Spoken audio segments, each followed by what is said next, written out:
Bien, entremos con el segundo video con respecto a las Incoterms y el precio de exportación. Habíamos visto cómo los Incoterms podían ser divididos de acuerdo al grupo E, F, C y D. Dijimos que el E y el F son los dos grupos más usados en exportación. En el primero tenemos el Incoterm usado cuando la mercadería se vende desde la puerta del exportador. El F no se paga el flete principal. El C son todos aquellos grupos de Incoterm donde se paga el flete principal, y el D, que es el de llegada. Otra forma de clasificar, habíamos empezado y planteado la plantilla, es cómo se pueden clasificar de acuerdo al medio de transporte. Habían algunos que eran exclusivamente fletes marítimos, como el FOB, el FAS, el CFR y el CIF.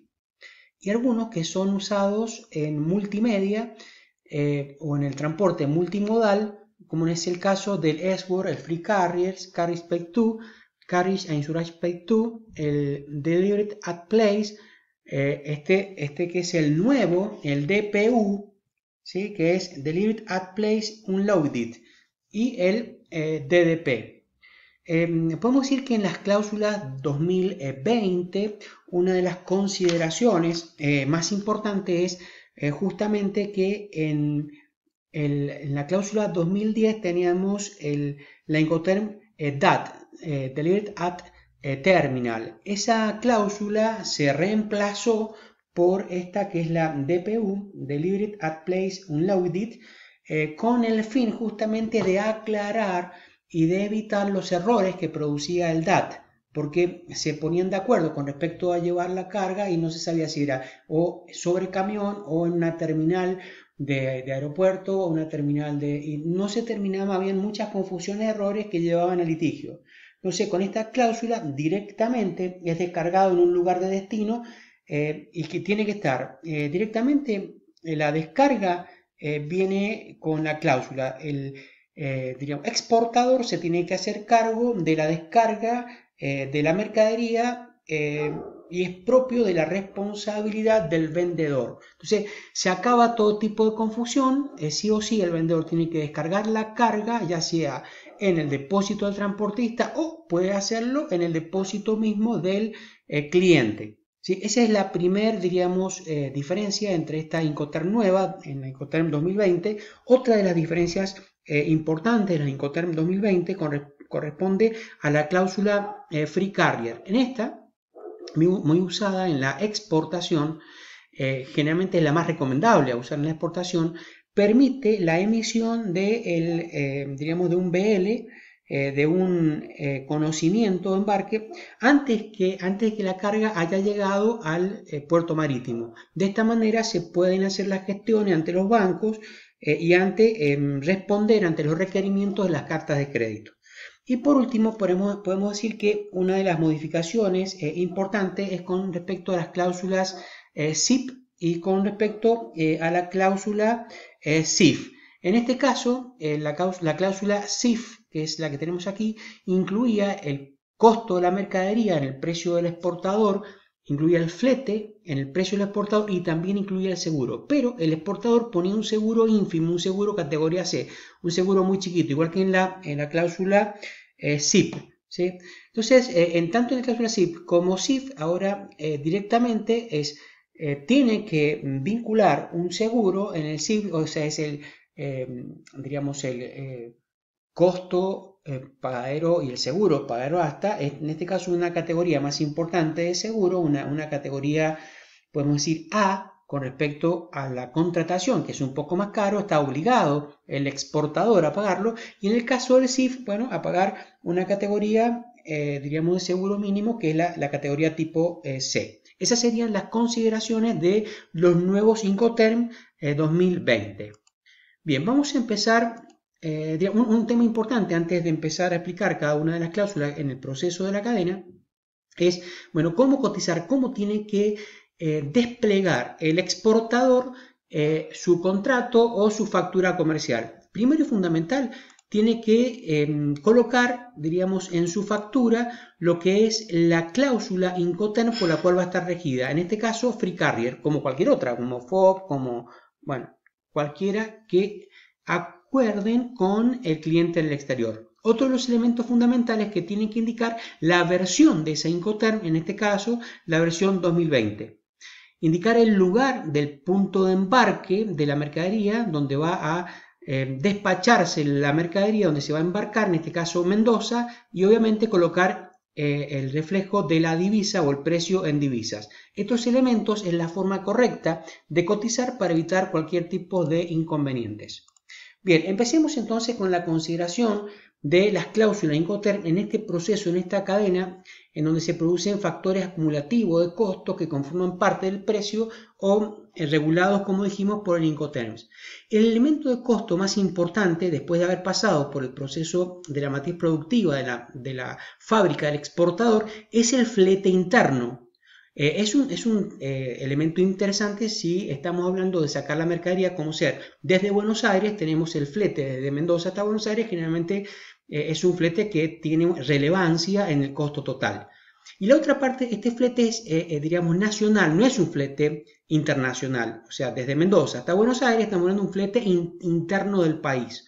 Y luego tenemos, sí, un tema a considerar, que es el flete internacional.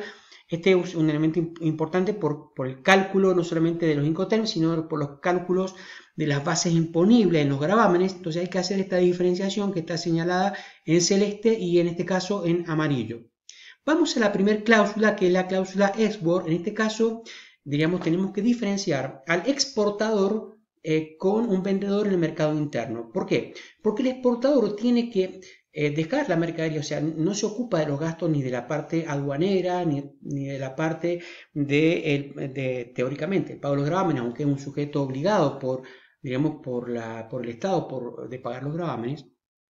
Lo importante a considerar es que en este caso, ¿qué diferencia hay entre el mercado interno y externo? Acá el exportador tiene que disponer la mercadería y los documentos para que el comprador en el exterior pueda hacer todo el proceso de nacionalización, ¿sí? O sea que es un error muchas veces cotizar export queriendo el exportador, diríamos, desligarse de todos los gastos. Primero porque tiene que pagar gravámenes. Entonces es una cláusula en contradicción con la legislación. O sea, está obligado a pagar gravámenes y después, diríamos, tiene que entrar en una situación en donde lo más prolijo sería considerar una cláusula en donde participe la parte aduanera, ¿no? La parte de gravámenes. Otro tema importante es que tiene que el exportador conseguir toda la documentación fitosanitaria, certificados de origen, certificados de aptitud de la mercadería, a los efectos de que el comprador pueda hacer todos los trámites de esa aduana en su país de origen.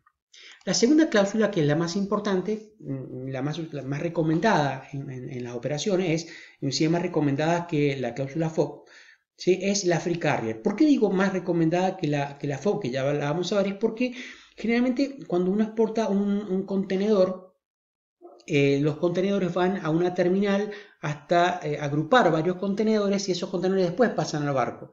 Generalmente cuando uno vende FOB y el contenedor no va a la borda, no va, diríamos, a la parte de arriba del buque, pueden suceder algunos, diríamos, elementos que dañen o que postergan los gastos de estadía o lo que sea con respecto al contenedor, y el exportador, pensando que está libre de esos gastos, se van generando factores que luego se generan una complicación entre el comprador, justamente porque no se tenían una claridad con respecto a la cláusula. Bien, el Free Carrier entonces es un lugar convenido, ¿sí? Un lugar convenido entre el importador y el exportador, en donde el exportador pone a disposición la carga y la documentación y se hace cargo de todos los gastos, diríamos, de aduana, ¿sí? Gravámenes, despachos de aduana, agencia, carga, puerto y demás. El otro Incoterm que es muy interesante, que es FAS, Free and Snap Ship, es dejar la mercadería al costado del buque. Esta fue una de las cláusulas que se estaban por eliminar. Finalmente no se eliminaron porque hay algunos países y algunos puertos en donde existe realmente acopio de mercadería al costado del buque, caso de cargas de minerales o de algunos granos, y en donde justamente el exportador decide dejar la mercadería y que el cliente se haga cargo de los gastos de carga y demás, justamente una cláusula que, como algunos países y exportadores lo usan, decidieron dejarla vigente. El FOB, que es una de las cláusulas más usadas, por error más usadas, porque se usan muchos diríamos, como un elemento multimodal, y no lo es, ya vimos recién que era una cláusula netamente marítima, es dejar la carga o llevar la carga sobre la borda del buque, ¿sí? Entonces, este es una de las cláusulas más importantes. Dijimos que es recomendable usar, en vez de FOB, usar la cláusula Free Carrier para evitar, diríamos, malos entendidos o para estar con claridad con respecto a los costos de proceso, los costos propios de la mercadería y los costos de riesgo, sobre todo los costos de riesgo. Por último, cuando incluimos el flete internacional, el tramo que saliendo de la frontera, en este caso saliendo de Buenos Aires, tenemos estas dos cláusulas muy usadas en importaciones, que es CIF y CFR. Costo y flete y costo y seguro flete. En este caso, además de cargar el exportador, cargar en su costo el flete internacional, en el primer caso de costo y flete, si optamos por la segunda cláusula, paga también el seguro, y como dijimos, el seguro podría ser una cláusula mínima, salvo la segunda cláusula, que es el SIP, que es el costo y seguro pagado hasta un determinado lugar y justamente incluyendo el seguro. La diferencia entre esta cláusula con la anterior es que uno puede acordar con el importador hasta un determinado lugar de puerto, por ejemplo, hasta una determinada zona portuaria, y se hace cargo de los gastos, diríamos, de desembarco, los gastos de bajar el contenedor o bajar la carga en los lugares de la terminal de puerto. El DAP, Delivered at Place, en este caso ya es una cláusula que incluye los gastos de aduana, incluye los gastos en el país del comprador, incluye todos los gastos de movimiento de mercadería dentro de la zona de terminal de puerto, todos los gastos de estadía de la mercadería, todos los gastos relacionados con el acondicionamiento de la mercadería para que llegue a los depósitos del comprador, de toda la documentación sanitaria y demás. ¿Sí? Esta es una cláusula usada que implicaba el acuerdo entre el comprador sobre un lugar determinado. Una cláusula que viene a sustituir la cláusula DAT, que era DAT Delivered at Terminal, es esta cláusula DPU, en donde, como habíamos anticipado recién, nos permite o queda obligado el exportador a bajar la mercadería y ponerla a disposición de nuestro cliente en el exterior. Por último, podemos decir que esta cláusula DDP incluye los derechos, los gravámenes del país de destino. Bien, para resumir, podemos determinar que existen costos en origen y riesgos en origen. En este caso, la cláusula SWORD, Free Carrier, FAS y FOB son costos en origen, y los costos que se producen a cargo del exportador cuando se producen en destino, tenemos CIF, CFR, CPT o SIP. ¿Sí? Y los riesgos también asume no solamente costo en destino, sino también riesgo en destino. En este caso es CIF, CFR, CPT y SIP. También tenemos otras cláusulas especiales que asumen riesgos en el país destino, es DAP, DPU y DDP. Bien, en esta plantilla se las dejo para que ustedes puedan ver qué gasto en este proceso de acumulación van por cuenta y orden del vendedor y cuáles van por cuenta y orden del comprador. Bueno, muy bien, nos vemos la próxima clase. Les voy a dejar un archivo donde ustedes pueden profundizar los conceptos de Incoterms. Hasta luego, Dios los bendiga.